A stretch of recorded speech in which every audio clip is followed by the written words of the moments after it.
먹으면 뭘로 했는데? 맛돌이네. 맛있겠다. 쫄깃쫄깃거리는 자, 수업 시작할까요? 네. 네, 여러분 반갑습니다. 캠브리지 동아시아사 시간이 돌아왔습니다.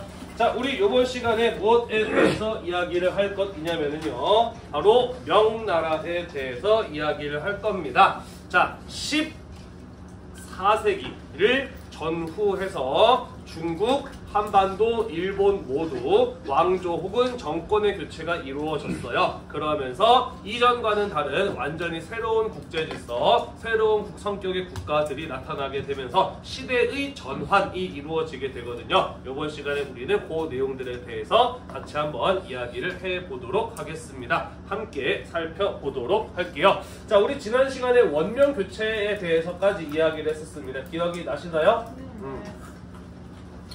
자, 대략 이런 이야기들이었어요. 그죠? 원나라의 경우에는 원말로 가게 되면서 돈을 막 썼어. 그지? 재정 개념의 부족 등으로 인해서 결국 나라의 돈이 부족해지는 이런 파탄, 방만한 재정 운영으로 인한 만성적 재정 부족의 문제가 나타나게 되었다라고 이야기를 했어요. 나라를 다스려야 되는데 당장 돈이 없다 보니까 일단 종이돈 지폐 교체를 막 찍어냈어. 그지? 그랬더니 지폐를 가지고 가도 금, 은이랑 교환이 불가능한 일이 벌어지게 되면서 엄청난 경제적 혼란이 오게 되었다. 결국 지폐 막 찍어내는 거 안 되겠다 싶어서 막대한 무거운 세금을 매기게 하였더니, 거두게 하였더니, 그로부터 몽골족의 지배로부터 고통받고 있었던 한족 농민 백성들의 저항이 일어나게 되었으니 그게 바로 백년교의 난이었다라고 이야기를 하였어요. 세상이 어지럽고 사람들이 먹고 살기 힘들 때 쉽게 이러한 미신적인 종교에 빠지게 된다라고 이야기를 하였어요. 그죠? 그래서 백년교라고 하는 미신적 종교 조직을 중심으로 중국 전국 각지에서 농민들의 반란이 일어나게 되었는데, 이때 백년교의 난에 가담했던 사람들이 머리에는 빨간색 띠를 둘렀어요. 그래서 우리는 이 사람들을 무엇이라고 불렀냐면은 홍건적이라고 불렀어요. 그죠? 그리고 홍건적 무리를 이끄는 사람 가운데 주원장이라는 사람이 있었어. 그지? 이 사람의 경우에는 미신적인 종교인 백년교와 결별하고 유교를 전면에 내세우면서 강남의 돈 많은 한족 신사들의 지지를 얻게 됩니다. 그러면서 다른 홍건적 무리들을 통합하게 되고 그 힘을 모아서 대도 베이징까지 점령하게 되면서 중국을 지배하였던 몽골족들을 다시 초원 지역으로 내쫓고 한족에 의해 중국이 지배되는 상황을 되찾게 되었다라는 것까지 우리가 지난 시간에 이야기를 했었습니다. 맞나요? 네, 마저 이어서 살펴보도록 할게요. 네, 자, 같이 한번 마저 이어서 살펴보도록 합시다. 내가 좀 같이 봐야지 이게 뭔가. 아이고.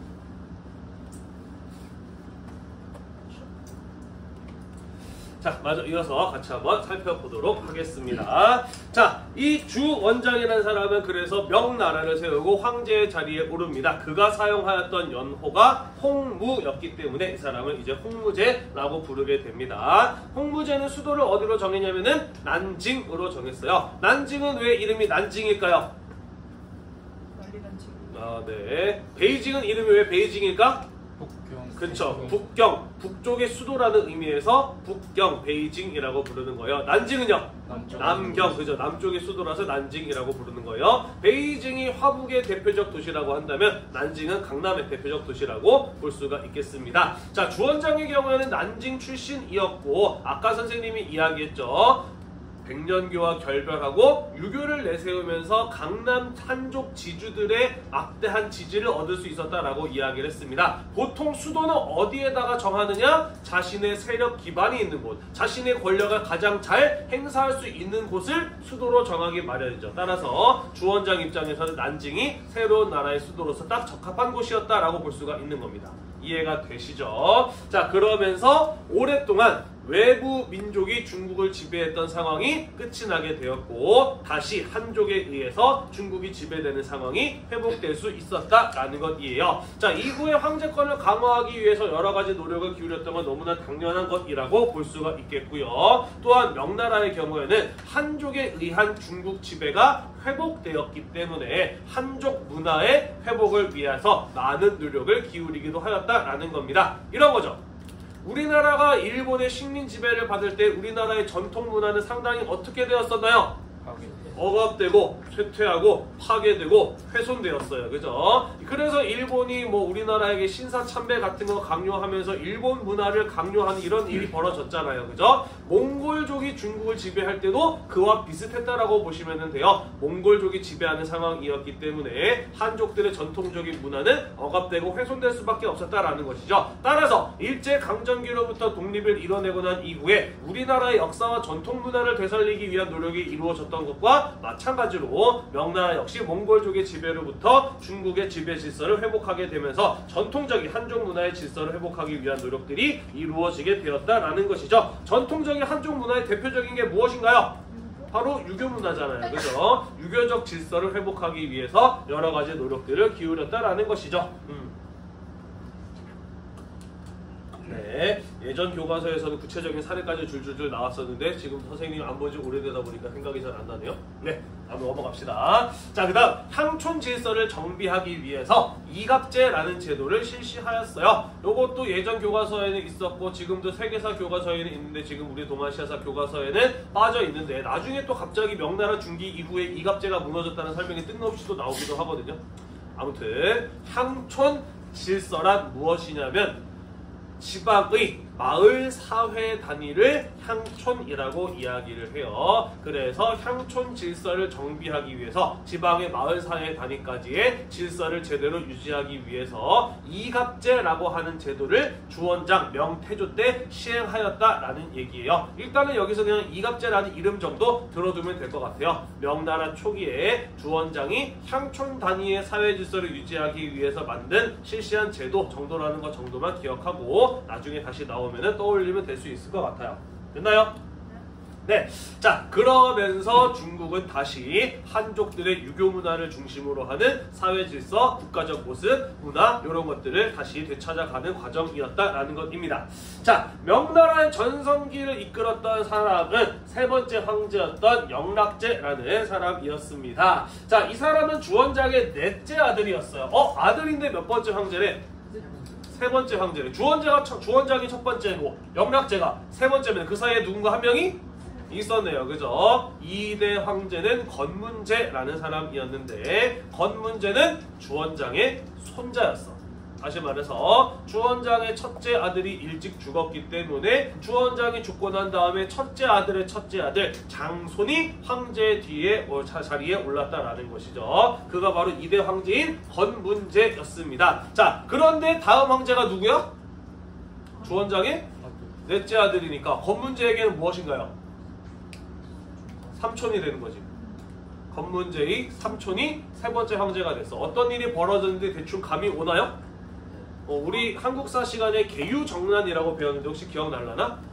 세종대왕이 죽고 문종이 왕위에 올랐는데 문종이 일찍 죽어서 그의 어린 아들인 단종이 왕위에 오르자 문종의 동생이었던 수양대군이 그죠? 자기의 조카를 몰아내고 왕위의 자리에 오른 사건이 계유정난이라는 사건이었잖아. 그지? 영락제 바로 그런 케이스였다라고 보시면 돼요. 대단히 군사적인 재능이 뛰어났었대요. 그래서 일찍이 주원장의 경우에는 영락제에게 왕자 시절에 막강한 군대를 주고 베이징에 보내요. 그래서 너 여기서 몽골족들이 쳐들어오는 거 잘 막아 라는 역할을 주었던 것이죠. 자, 그런데 주원장이 죽고 난 이후에 자기의 어린 조카가 난징에서 황제의 자리에 오른 겁니다. 그리고 영락제는 황제의 자리가 탐이 났던 것이죠. 그죠? 그래서 베이징에서 군대를 끌고 와서 난징을 점령하면서 자기의 조카를 몰아내고 스스로 황제의 자리에 오른 사람이 바로 영락제라는 사람이었다라는 겁니다. 이해가 되시죠?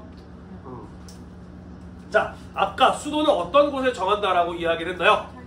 그렇죠. 자신의 세력 기반이 있으면서 자신의 권력을 가장 잘 행사할 수 있는 곳이 수도로 정해진다라고 이야기를 했어요. 그죠? 이 영락제의 세력 기반은 어디에 있었기 때문에?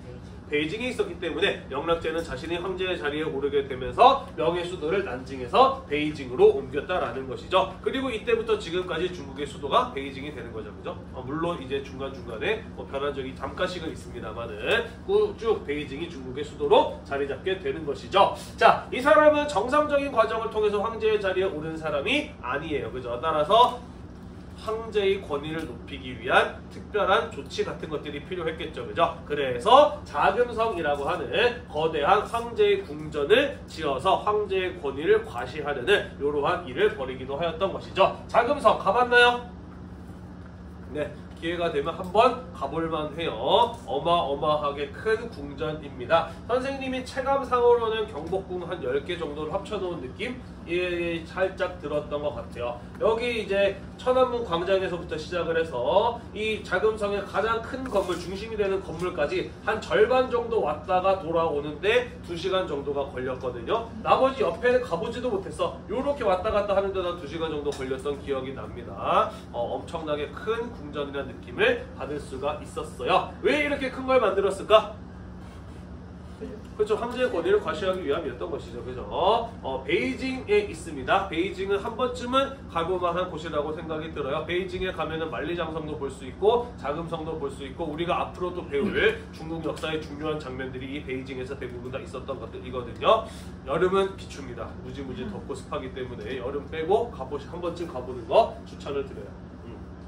자, 영락제의 경우에는 군사적인 재능에 뛰어났던 사람이었다라고 이야기를 했습니다. 이 사람의 롤모델이 쿠빌라이 칸이었어요. 그래서 자신도 과거 쿠빌라이 칸처럼 거대한 제국의 황제가 되고 싶은 야망을 가진 사람이었습니다. 그래서 북쪽으로는 몽골을 공격하고 남쪽으로는 베트남을 지배하는 등 활발한 정복 활동을 통해서 명나라의 영토를 넓혔던 인물이 또 이 영락제라는 사람이기도 하였던 것이죠. 자, 한편 영락제 때 그의 환관이었던 정화라는 사람으로 하여금 대규모 함대를 꾸려서 아프리카 동해안까지 항해를 하게 하는 이른바 정화의 항해라는 사건이 영락제 시기에 일어나기도 하였습니다. 들어는 봤나요?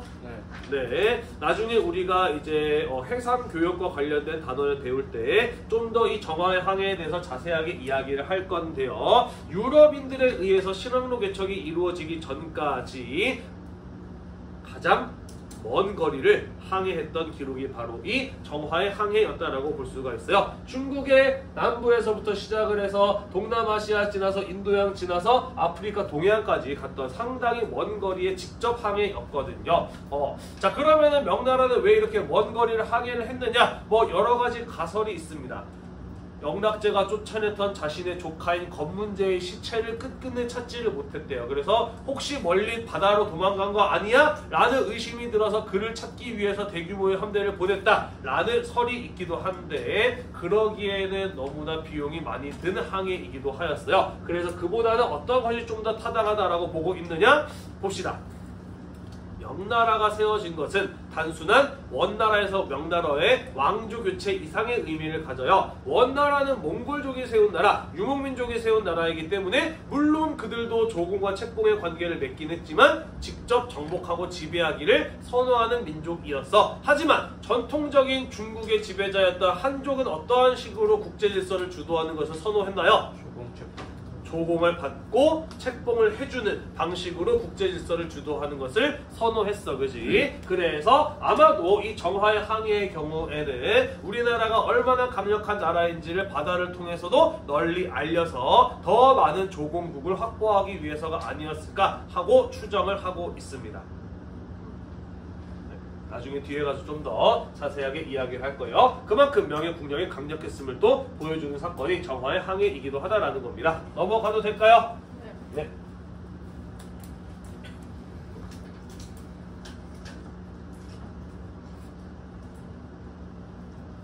네, 이게 잘 될 때가 있고 안 될 때가 있다 보지. 다시. 네.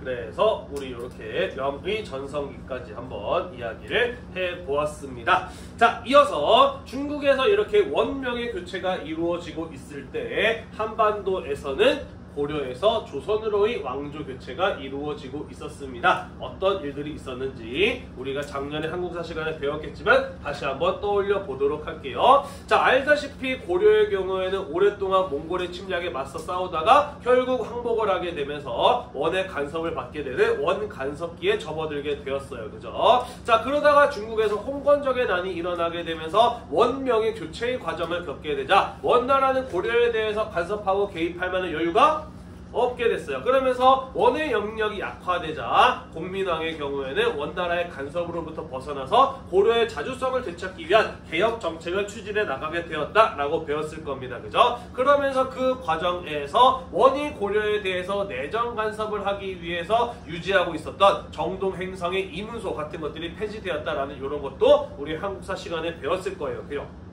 기억이 나나요?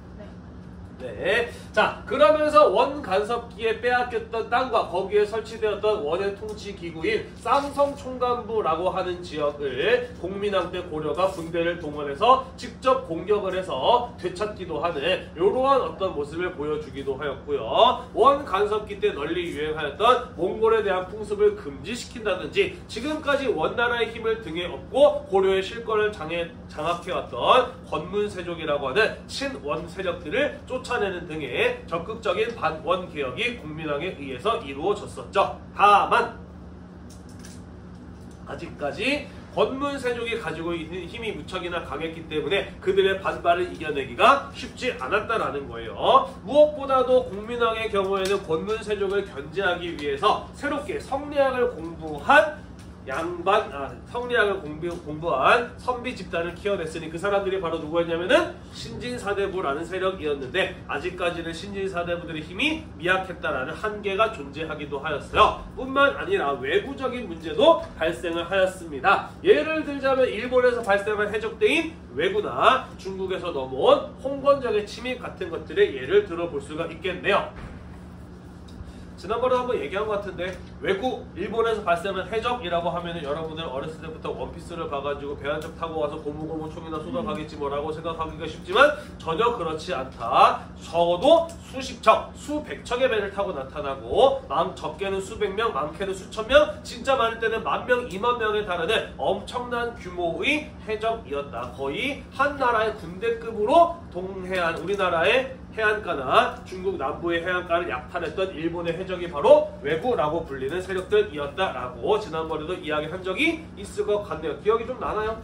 네. 자, 게다가 왜구를 막기란 굉장히 어렵기도 해요. 왜냐면은 언제 나타날지 모르고 나타났다고 해서 잡으러 가보면 이미 약탈을 끝내고 배를 타고 도망간 상황이거든. 다시 쫓아가기도 어려워요. 그러다 보니까 이 왜구의 침략을 막기는 대단히 어려웠기 때문에 이로 인해서 고려가 큰 피해를 입으면서 개혁에 집중하기 어려운 상황이었다라는 겁니다. 뿐만 아니라 원명교체기에 중국에서 발생하였던 홍건적들 가운데 이 원나라의 군대에 패해서 쫓겼던 홍건적 무리의 일부가 또 고려로 들어와서 수도 개경 가까이까지 내려오는 일들이 있었어요. 그러다 보니까 공민왕이 이 홍건적의 침입을 피해서 멀리 안동까지 피난을 가는 일이 벌어지기도 하였거든요. 그러다 보니 내부적인 문제, 외부적인 위협 등으로 인해서 공민왕의 개혁이 제대로 추진되기가 어려웠다라는 것이죠.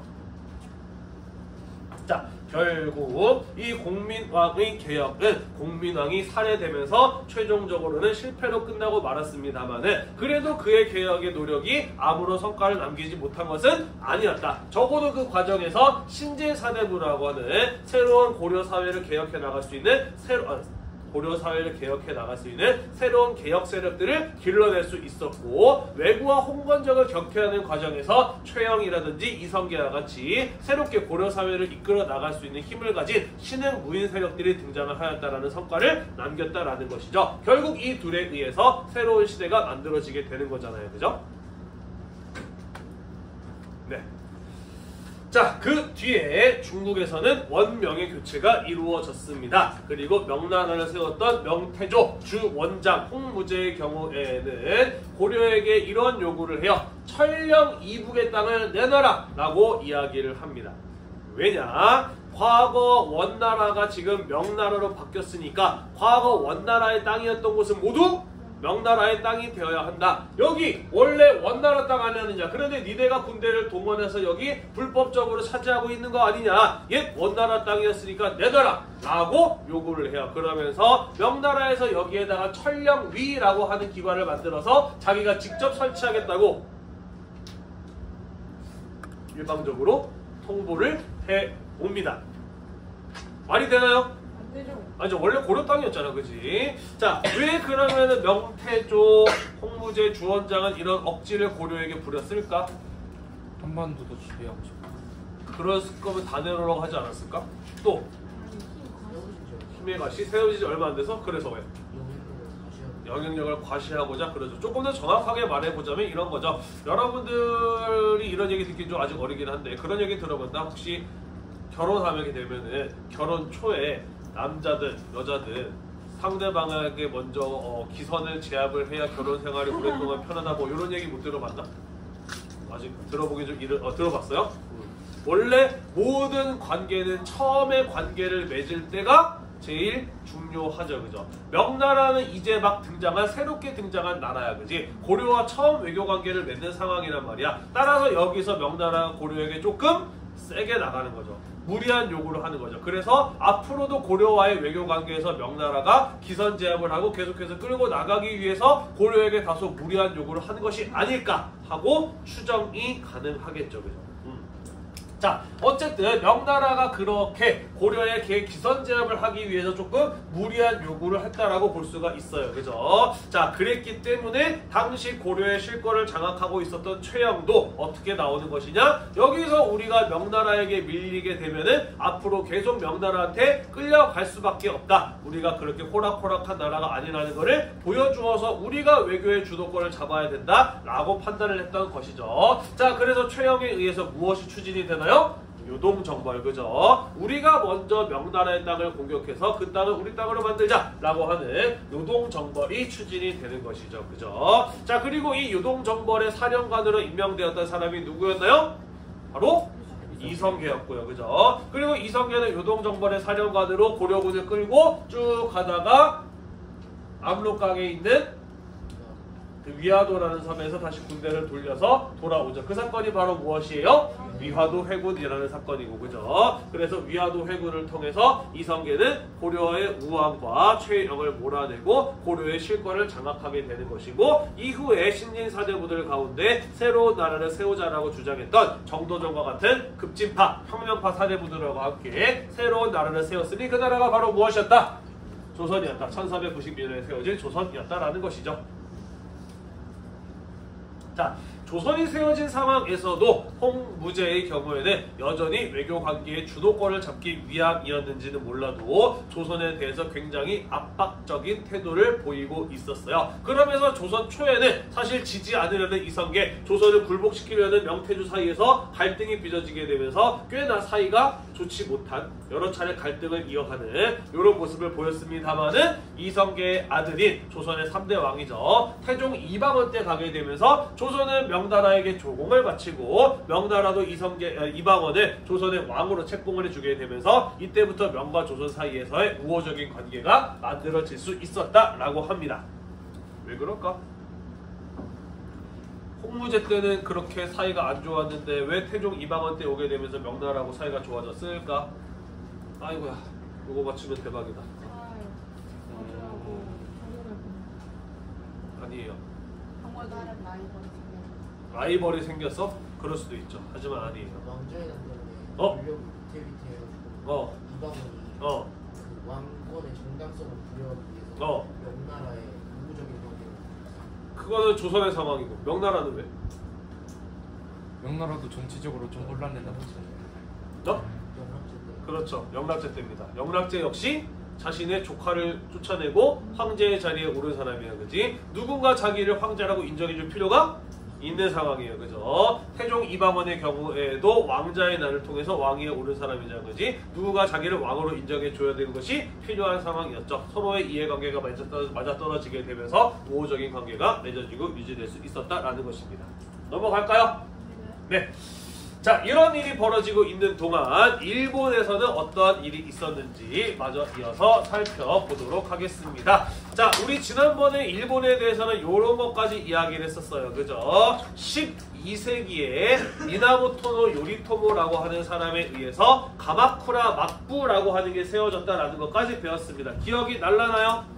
네, 안 나나요? 다시 한번 복습해 볼게요. 일본의 천황 중심의 율령 체제가 서서히 무너져 가기 시작을 하면서 토지의 소유권과 관련된 갈등들이 빚어나게 되고, 그러면서 땅을 가진 사람들이 자기 땅을 스스로 보호하기 위해서 무장을 하기 시작했어요. 그러면서 어떤 계층이 등장하게 되냐면 무사라는 계층들이 등장을 하게 되죠. 그리고 그 무사라는 계층이 점차 정치 세력으로 성장해 나가게 되면서 나중에는 결국에는 이 무사들이 일본의 정치 권력을 장악하게 되고 무사 정권을 세우게 되었으니 그게 바로 막부라는 것이었고, 이 막부의 최고 통치자는 쇼군이라고 불리는 존재였다라는 거 이야기를 한 적이 있습니다.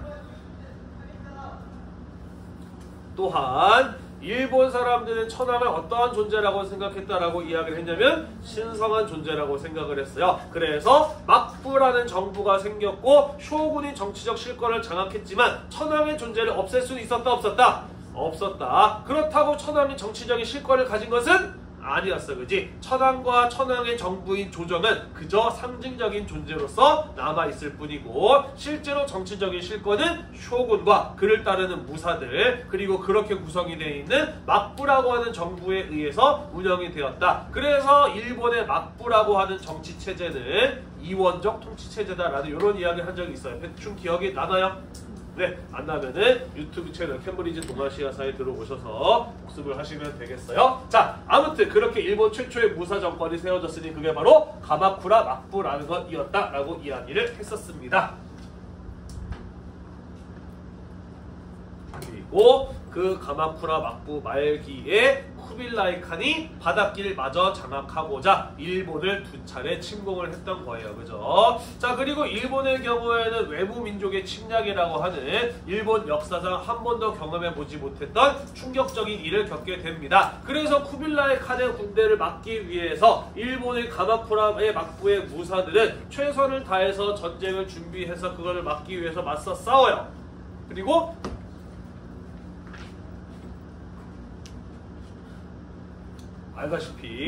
알다시피 결국에는 태풍으로 인해서 쿠빌라이 칸이 일본의 정보를 실패하기는 하죠. 그죠? 다만 그로 인한 후유증이 꽤나 강하게 남았습니다. 몽골의 침략에 맞서 싸우기 위해서 이 각각의 무사들이 엄청난 전쟁 비용을 감당해야만 했어요.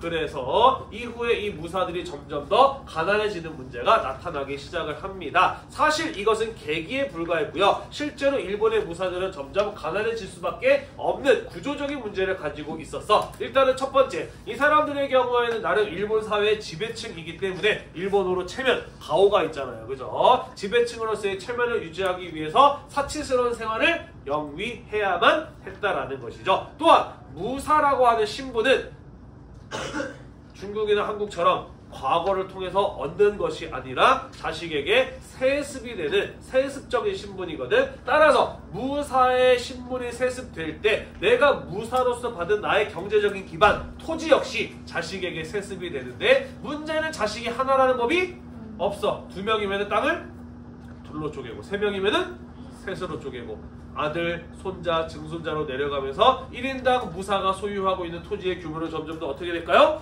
줄어들게 되겠죠. 그죠? 따라서 무사들이 기본적으로 시간이 지날수록 가난해질 수밖에 없는 구조적인 문제를 가지고 있었다라는 것이죠. 문제는 왜 무사들이 죽은 그의 쇼군에게 충성을 하느냐? 그것은 쇼군이 무사에게 먹고 살 수 있도록 그들의 소유의 토지를 인정해주거나 혹은 땅을 내려주었기 때문에 무사는 쇼군에게 군사적인 충성과 봉사의 의무를 진다라는 것이죠. 서로가 서로에게 쌍방이 의무를 가지고 있다라고 해서 이러한 관계를 쌍무적 관계라고 이야기를 해요. 이해가 되나요? 네. 따라서 쇼군이, 막부가 나의 경제적 생활을 책임져 주지 못한다면 당연히 무사는 막부와 쇼군에 대해서 불만을 가질 수밖에 없겠죠. 그죠? 그렇게 무사들의 충성심이 약화되는 문제가 나타나게 되었다라는 것입니다. 이해가 되시나요? 네, 그러자 두 세력이 등장을 해요. 하나는 고다이고 천황입니다. 막부가 세워지게 되면서 허수아비가 된 천황이 이 가마쿠라 막부를 무너뜨리고 천황의 권력을 회복하기 위해서 막부 타도 운동을 벌이기 시작을 합니다. 한편 무능한 막부를 무너뜨리기 위해서 가마쿠라 막부에 불만을 가진 무사들을 모아서 아시카가 다카우지라고 하는 무사가 공기를 일으킵니다. 결국 이 두 세력에 의해서 가마쿠라 막부는 1333년 2013년에 멸망을 하게 되어 문제는 가마쿠라 막부를 무너뜨리겠다는 목표는 둘이 같았으나 그 이후에 대한 계획은 서로 달랐다라는 것이죠. 고다이고 천황은 천황의 권력을 회복하는 것이 그 목적이 있었다라는 것이고 아시카가 다카오지는 새로운 막부를 세워서 쇼군이 되는 게 그 목표였다라는 거예요.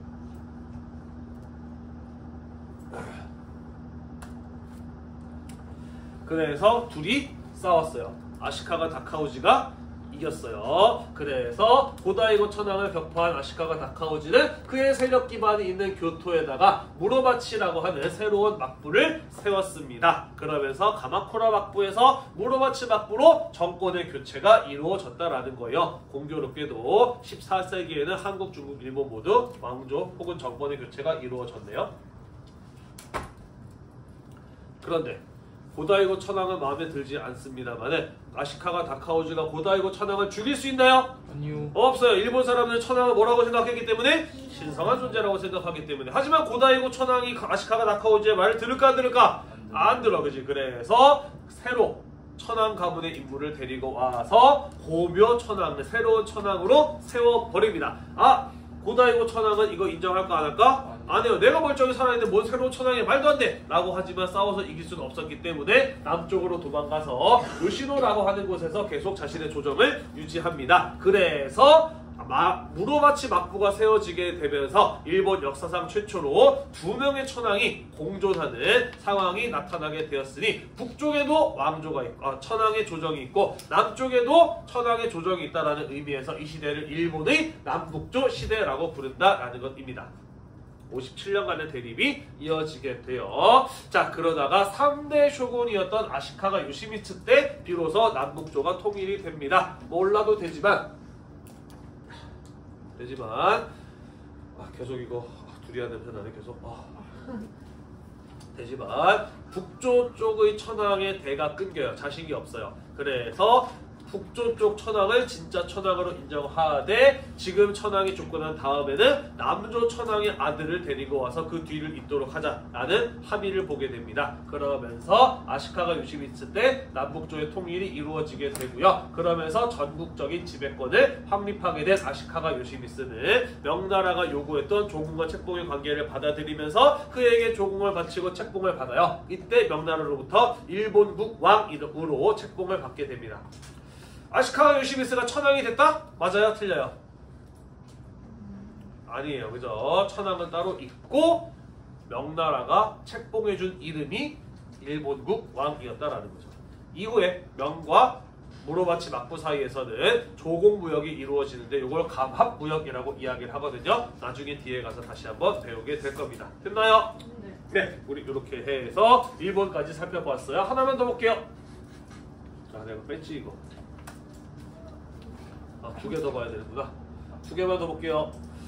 자, 원나라에서 명나라로의 왕조 교체는 단순한 왕조 교체 이상의 의미를 갖는다라고 이야기를 했습니다. 왜냐면 원나라는 유목민족이 세운 나라고 명나라는 한족의 국가이기 때문이에요. 원나라도 조공과 책봉의 관계를 맺은 적이 있지만 기본적으로 미유목민족의 경우에는 직접 정복과 지배를 선호하는 편이고 한족들의 경우에는 조공과 책봉이라고 하는 외교의 형식을 통해서 국제 질서를 주도하는 것을 선호하는 민족이에요. 그죠? 그리고 명나라는 한족이 세운 나라잖아요. 그죠? 그래서 다시 명나라가 동아시아의 국제 질서를 주도하고자 주변 국가와 민족들에게 조공과 책봉의 관계를 요구하였다라는 것이고요. 조선, 일본, 대월, 유큐 같은 주변 국가들이 그것을 받아들이게 되면서 명나라 중심의 조공과 책봉의 관계가 동아시아에 성립되었다라는 것이죠. 중화 사상적, 중국이 중심이 된 국제 질서가 다시 되돌아온 것이다 라고 볼 수가 있겠네요. 자, 여기에서 또 한 가지 중요한 차이가 벌어지게 됩니다. 몽골 제국 시기에는 동서 교역이 어땠나요? 무척이나 활발했어. 그지? 이 사람들은 동서 교역의 가치를 진작부터 주목하고 있었기 때문에 원나라 몽골 제국 시기에는 별다른 국가적인 간섭 없이 전 세계 각국의 사람들이 자유롭게 왔다 갔다 하면서 교역을 할 수가 있었어요. 그죠? 자, 하지만 명나라는 그러지 않았다라는 것입니다. 왜?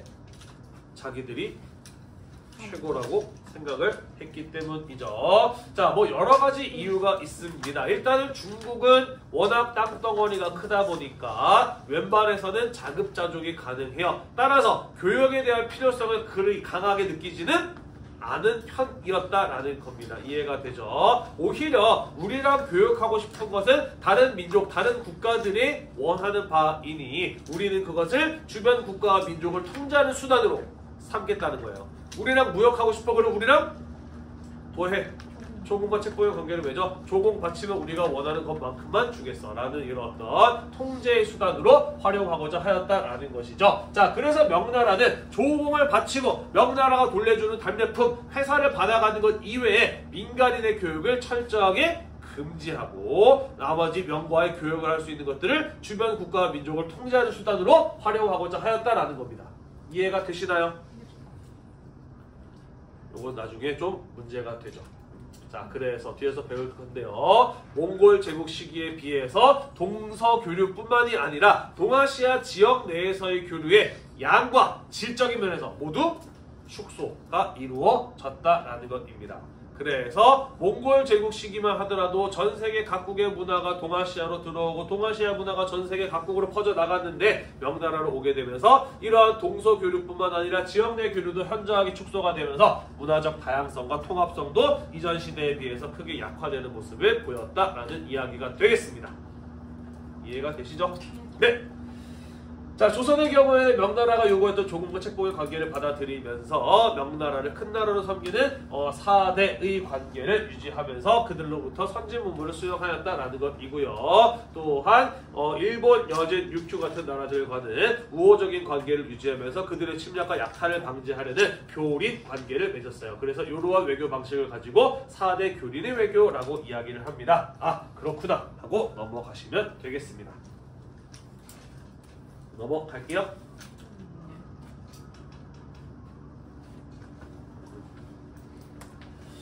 자, 마지막으로 베트남입니다. 자, 베트남은 조금 여러분들이 이해가 안 될 수도 있어요. 왜냐면 우리나라는 왕조가 교체되면 나라 이름도 바뀌잖아.